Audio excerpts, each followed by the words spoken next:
Hello and welcome back. Do you know one of the most satisfying and enjoyable aspects of running this channel, this retro TV film channel, is that it gives me the opportunity to go back and revisit shows from the past. Shows that I may have seen back in the day, or shows that I never actually got around to watching. Like many of you, back in the early days of DVD, I would pick up loads and loads of titles of classic films and television that were being released and exhumed from the archives. Network did a lot of classic TV. Second Sight, Simply Media, BBC. Many channels were digging deep into their archive to exploit this new physical media which had arrived towards the end of the 20th century in the wake of the VHS revolution, which did much the same thing, in fact. A lot of old TV stuff was released on VHS, but to get it on a new shiny disc with better picture quality and very often great supporting features about how the shows were made, turned these into pretty much essential purchases. But again, like many of you, I would pick up so many of these titles, very often in sales, and think, I must get around to watching that. That's supposed to be great, or that's a great old show from my past. And they remained on my shelves for many, many years. Until this channel came along and I started to take them off the shelves and looking at them, which I've done recently with shows like The Nightmare Man, which I reviewed a couple of weeks ago, and other shows which I've tracked down, which I haven't got, like Otherworld. And it's great to go back to see shows that you have seen before and look at them with a fresh eye and a different perspective in a different century. And the show I'm talking about today is one such show. So join me on a trip to the edge of darkness.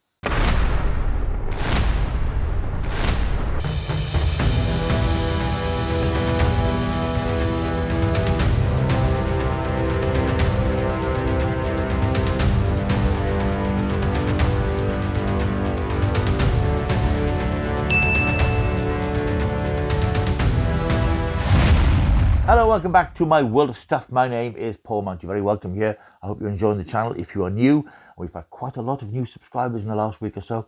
It'd be great if you stick around and check back on the back catalogue. Loads of old TV and films and all sorts of paraphernalia can be found on this channel. So I hope you have a good old route round through my back catalogue and find something that you enjoy. If you do like this channel, why not stick around? You can do so by clicking that subscribe button, that like and subscribe button there, or clicking on that QR code with your phone, which will keep you abroad and abreast of everything great that happens on this channel. Thank you. Right, we're talking about Edge of Darkness today, and here it is, the glorious Blu-ray set, which I picked up not so long ago, in fact, because this is a show that had been suggested to me by a number of my beautiful, loyal subscribers and viewers. And I realised I didn't have it in my collection, so I wandered over to Mr. Amazon and picked up a copy. And I'm very glad I did. Now, this is a show which I saw many, many years ago. This was a huge deal back in 1985 when it was originally screened. It was a real talking point. It was a bit of a cultural phenomenon in its own way, because it addressed issues which were very pertinent and very much on people's minds back in the 1980s, because it deals with nuclear power and nuclear warfare. The year before, we had had Threads on BBC Two, Barry Hines' frankly chilling and still terrifying vision of an apocalyptic war situation where Sheffield comes under attack from a nuclear warhead that explodes high above the city. And it's the story of the collapse of society and how the threads of society fall apart in times of crisis. It's still a chilling, unnerving piece of work because we're still living under the cloud of nuclear weapons. Threads summed up that nuclear war paranoia which was ever present back in the 1980s. And if you've never seen Threads, it's back on the iPlayer at the moment. I think it's been screened a couple of times recently by the BBC. And if you're of a steely disposition, I would recommend it. We'd also had in 1983, of course, the ABC American film The Day After, starring Jason Robards. This was America's version of the nuclear war scenario. It's not quite as punchy and raw as Threads, but it was chilling enough for Ronald Reagan, who was the president of the USA at the time. Glory days. He saw the film and instantly pulled back on his plans to develop America's nuclear arsenal. And there was talk at this time of the Star Wars initiative, which was basically the idea of satellites in space that would shoot down nuclear weapons en route from wherever they'd been launched. And that, incidentally, is a sort of a thread in Edge of Darkness. Thread, see what I did there?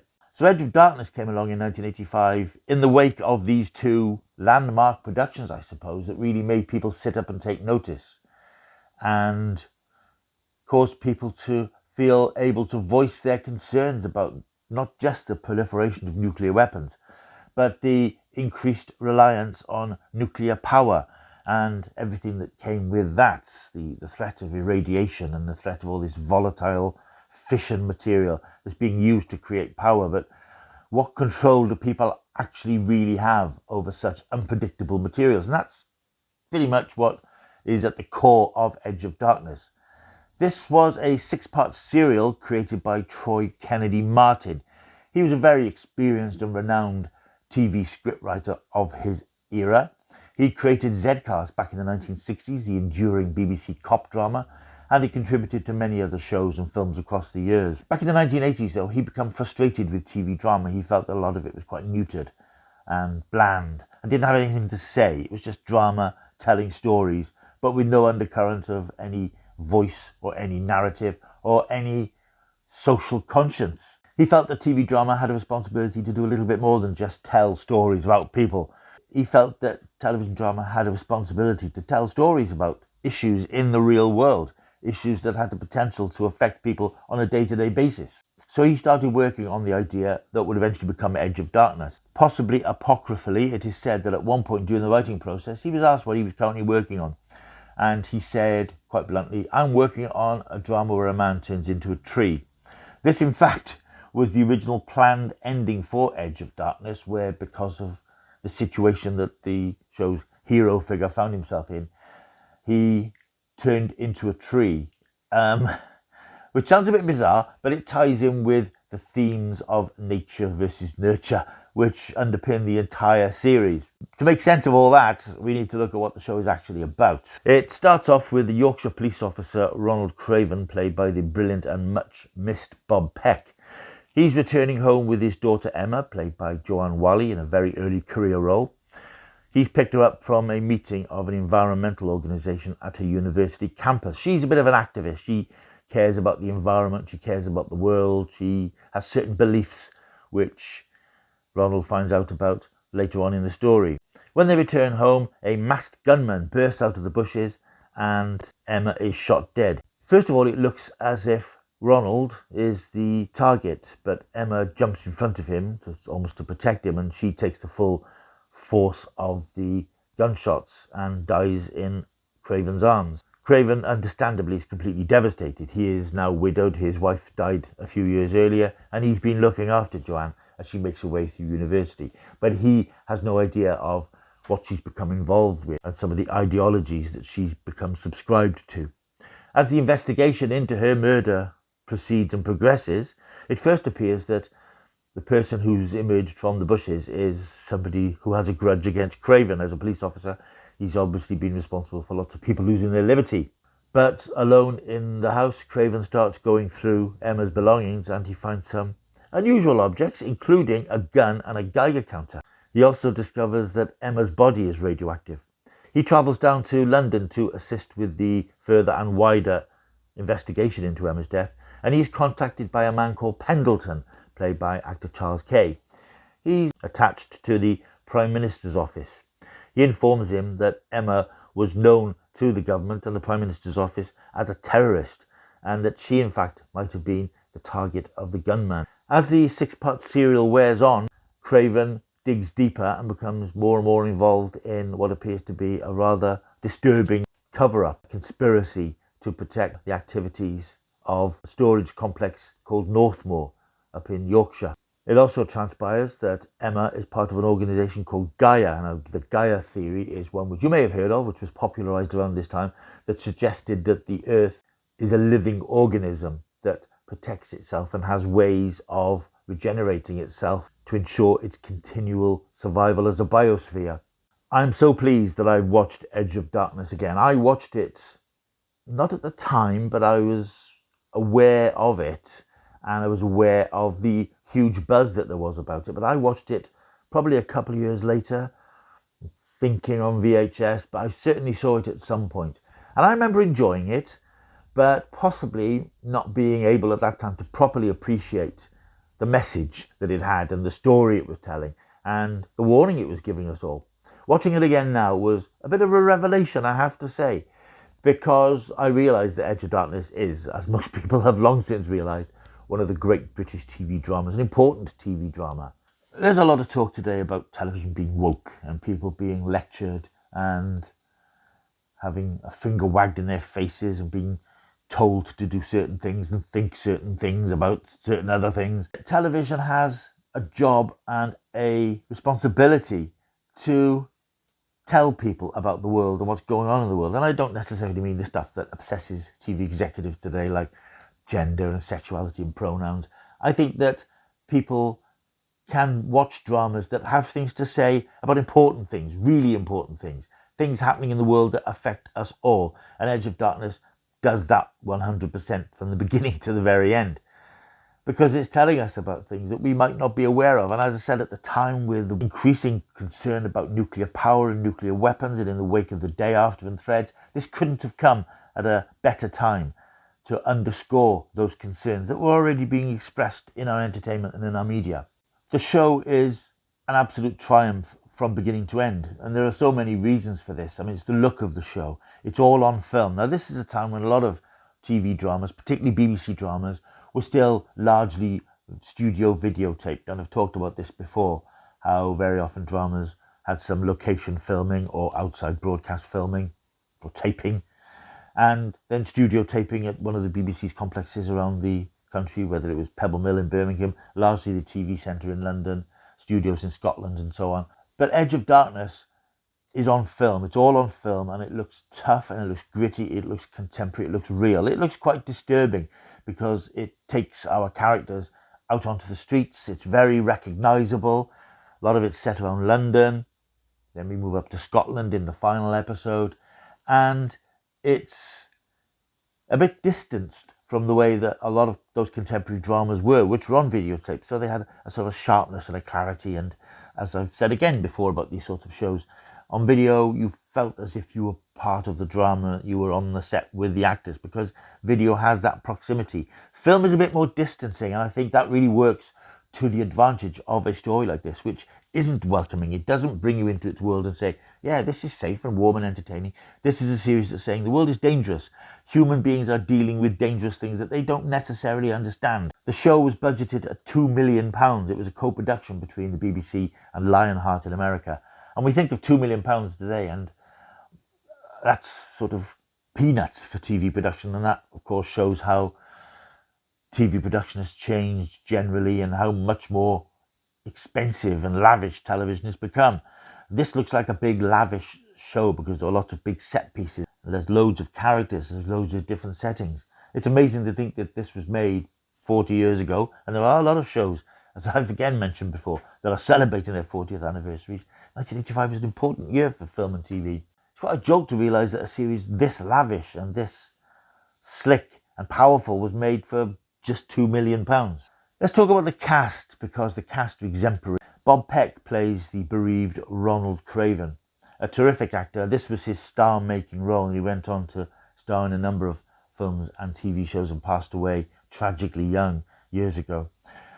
His performance here is astonishing. He encapsulates, very often not in words, the grief and trauma of this man who's lost his daughter and then discovers that she was involved in something incredibly important and incredibly dangerous that could have, and eventually did, put her own life at risk.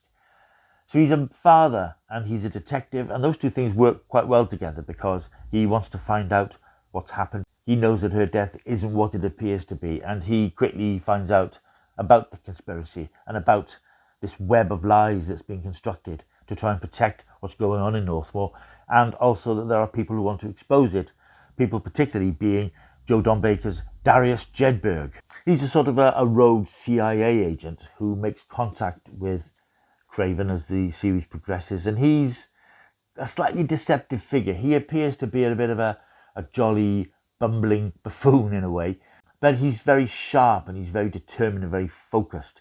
He has a pretty good idea what's going on in Northmoor, and when he teams up with Craven, they formulate a plan to really expose what's going on and get to the very core of what's happening at Northmoor. Joanne Whalley appears in the first episode as Craven's daughter Emma, and it might be quite surprising that she's actually bumped off so soon into the series. She does, however, reappear intermittently as, I think it'd be lazy to call her a ghost. She's more of a vision or an image or something from Craven's subconscious, tied to his feeling of guilt, his feeling of frustration, his feelings of rage and anger and grief, manifested by seeing her appearing to him and talking to him. You could call her a plot device, perhaps, because she sort of nudges him in certain directions throughout the story. But I don't think she's meant to be a classic depiction of a ghost. I think she is supposed to be representing the turmoil in his mind and the fact that he can't quite let her go until he knows exactly what's happened to her. The show is studded with any number of great performances by some really good, solid actors. Zoe Wanamaker, an early role for Ian McNeice, who plays Harcourt, who is sort of the flip side of Pendleton in a way. They're a bit of a double act. John Woodvine plays Craven's boss, DCS Ross. Tim McInerney, best known from things like Blackadder and an appearance in Doctor Who years ago. He plays Emma's doomed boyfriend, Terry Shields. The great old character actor Alan Cuthbertson plays Chilwell, who heads up the investigation committee that's looking into the deaths and the mystery of Northmoor. We also have a couple of names familiar to fans of sci-fi and fantasy. David Jackson, who played the ill-fated Gan in Blake 7, appears in the last episode. We also have Brian Croucher, who played the second version of Travis in Blake 7. He appears in the 5th episode as the head of security at Northmoor. And I'm going to mention in the final episode, a little cameo appearance by Michael Mackenzie. From our favourite Ace of Wands, he plays a golfer at the Glen Eagles Hotel where the final sort of confrontation takes place. One of the things that really establishes Edge of Darkness as a story set in the era in which it is made is the fact that it reflects a lot of cultural references. You have him watching television where Robin Day is interviewing Margaret Thatcher, who of course was the Prime Minister at the time. You have some real-life politicians appearing here and there. And in one particular episode, Craven is interviewed by TV personality Sue Cook about the death of his daughter and the investigation into it.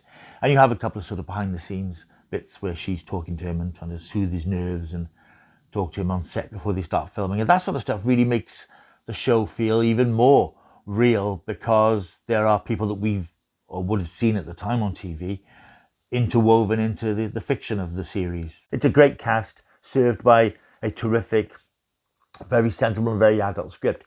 It's not without some humour. I mean, it's largely very serious because it's a serious subject matter and a serious story. But there are little bits of wry humour occasionally. What I also noted is that it's surprisingly free of swearing. We're so used to most dramas and comedies these days being absolutely packed to the rafters with F's and C's and various other combinations of swear words. There's pretty much nothing in this. I think at one point, Craven calls somebody a prat, and I think the word bastard appears in the last episode. But otherwise, it's actually quite refreshing to see a very sophisticated adult drama that doesn't need to fill its script with swearing. We take it all for granted these days because it happens all the time. And I'm not a Puritan in any way, but sometimes you watch something and you think, yeah, this could have been as good without everybody swearing every other word. And that applies to comedy series as much as drama series. And it's actually refreshing to watch this series, which is incredibly adult, incredibly mature, and telling an adult, mature story. But it doesn't need everybody swearing every other word. And I just think that's really refreshing to see. As the story progresses, then we discover that Emma is a member of this organisation, Gaia, and that she and some of her student friends broke into Northmoor to try and find some plutonium to prove what Northmoor was up to. We discover that Emma was in fact the only survivor of that group. The rest of them were drowned by the security at Northmoor, who discovered they'd been infiltrated. And Emma, having returned home, was felt to be a threat, and that's why she was killed. Hope that's not a spoiler, but this is a 40-year-old series. The show is quite slow-paced for its first 4 episodes, and once you've seen the whole thing, that makes sense. I have to say that I watched this over 2 weeks because I found it slightly measured. Didn't have an urgency to carry on with the next episode, but I was enjoying it, and I was appreciating the fact that it was unpeeling itself quite slowly over those 4 weeks, and that Craven was getting deeper into the situation and being sidetracked and edged away There were certain deflections and red herrings. But when you get to episode 5, it suddenly turns completely on its head and it becomes really tense and very exciting when Craven and Jedburgh break into Northmore. And then you get gun battles and alarms going off and running through tunnels and trying to liberate plutonium from its secure area in the core of the complex. Really exciting, really thrilling. And with a sense of doom about it, because we know that these two men have gone into this complex and they've become irradiated themselves. Which then leads us into the 6th and final episode where Jedburgh and Craven are now separated.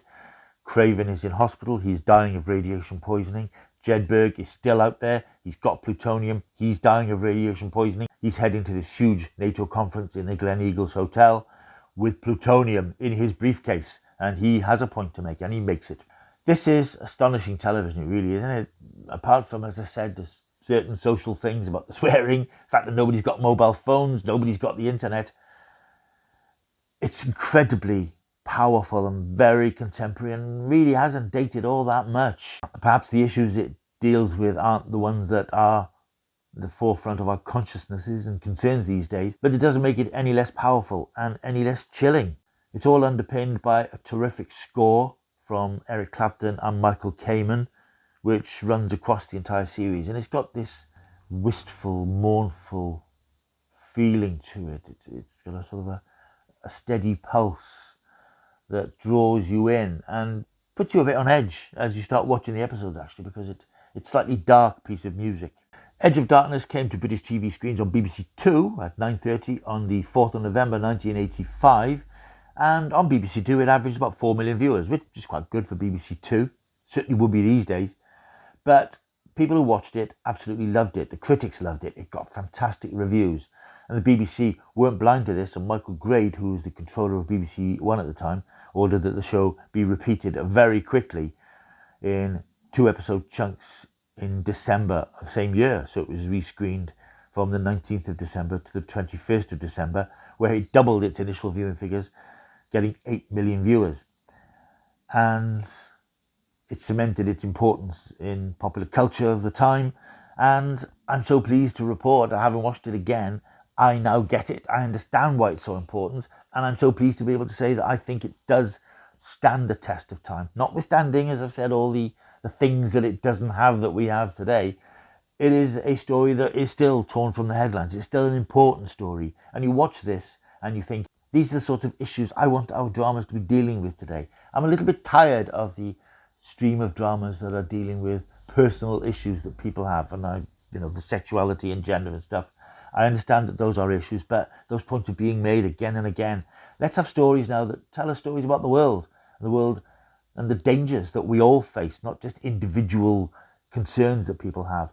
It's a wonderful piece of drama, and if you've never seen it, you need to find it. Incredibly, it's not on BBC iPlayer. What are you thinking, BBC? This is one of your greatest achievements. Get it back on the iPlayer. But if you can't find it anywhere, you need to pick up this Blu-ray. I think it's quite reasonably priced. Can't remember what I paid for it, but you will thank me forever, and you'll be very pleased to have this on your shelf as an absolutely classic piece of British TV. It's an important piece of British TV. You need to see it.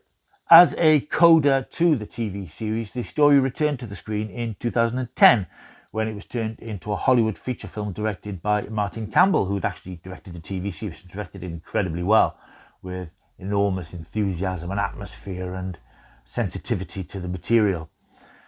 I don't know why he felt that he could do a Hollywood version of it. He was clearly passionate about the material because there were some clashes during the filming about tone and script and so on. But I think everybody agreed that they were working to the story's best advantage. And he was clearly fascinated by the subject matter so much that he felt it could be remade.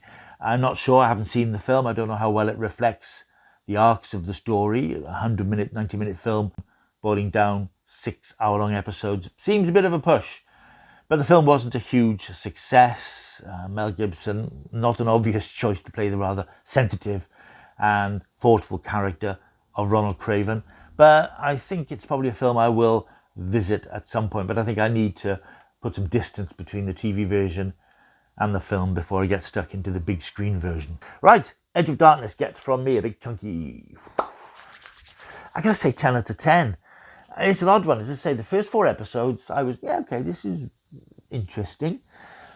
But I had a sense that, from my memories of it, that by the end of it, it was all going to be a fantastic jigsaw puzzle. And it's a great jigsaw puzzle, the way it all works and comes together.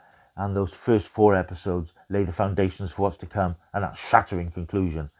And I won't talk about the exact conclusion of it, but there is some imagery at the end which really pulls no punches. Fantastic series. Right, thank you for watching. Hope you've enjoyed this video. Don't forget to like and subscribe, do all that sort of stuff. I will see you soon. Till I do, keep taking the stuff.